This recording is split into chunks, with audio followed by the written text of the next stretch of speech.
En naoudavil war nugen e oan bet an kenyet braz gant an tanio gwall drastus e menezare.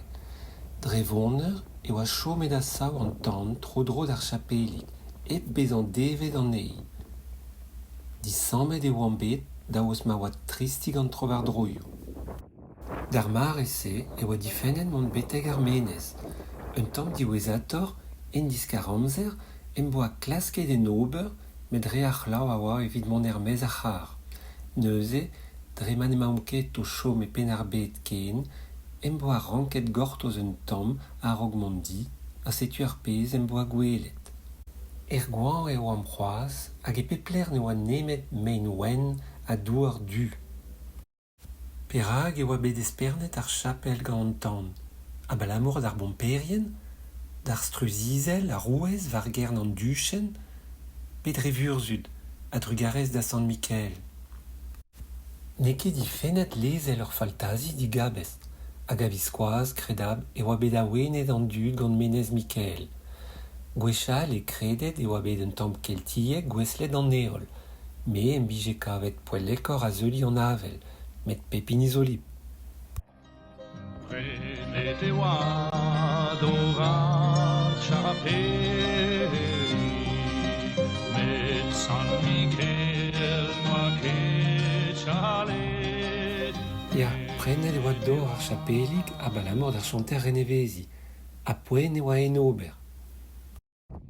Setu ni un tamm diwezator, kresket un tammik eo ar struj, met red e vo deomp gortoz un tammik a rog kanav ar an ent.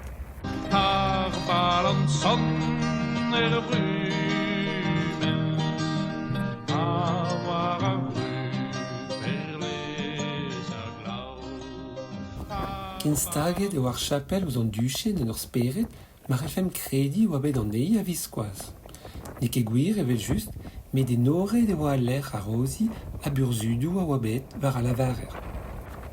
E chuet e vo ar chapel e 1500 daontek a treugen, ha d'ar an predet betek 1600 Dreistol gant ar veserien, keit am a vezet e savet devet war a menezare. Hag ur veistreil ar brumen, noa met devet, noa ma medi.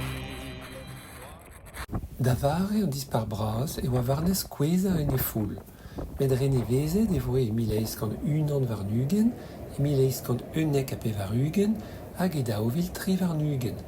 Di war intrudu departament pen ar bet hag an chikour François Pinault. Adred e bet ar fram en un doare doujus ouz an ignorin gant an atelier ou Lebert eus sizun. Rene vezet eo bet diabarz ar chapel ivez hag an Roland Bourouleg ez eus bet krouet ar ebeuri nevez, a bremañ eo ken brav ar chapel en diabarz hag en diavez. Deomp erbez bremañ evit a veli ur pennoù. An evo ket diez kemen a avel a vez a tao. A pignom gant an diri betek eus ur tsichen, a ran erelom ar vesti ar gwelet va zo eus ar c'hera, a gelout a reomp gwelout pel kenan. Padal ne oa ket bet gred evit bamma ouz an trovar droioù, met savet gant an alamaned e kerz an eil brezel bet, evit stalia ur radar, an vet Bernard, ur sistem radio treuzkas 3 met uelder. Setu ur foto, kemeret e 1905 a daou-ugent, hag un an all, kemeret un tamm war lec'h. Distaliet e oa bet a radar e 1905 a daou-ugent. Met chomare a c'hell c'hoar na c'hell e a radar trei varnan, hag un nebeut savadurioù neus ket ken an eo. Met gant an ur ziaterioù, erelom diskouez penoz e oa ar menez e pad ar brezel. Bremañ, ne chom nemet roudou eus ar savadurioù savet gant an alamaned.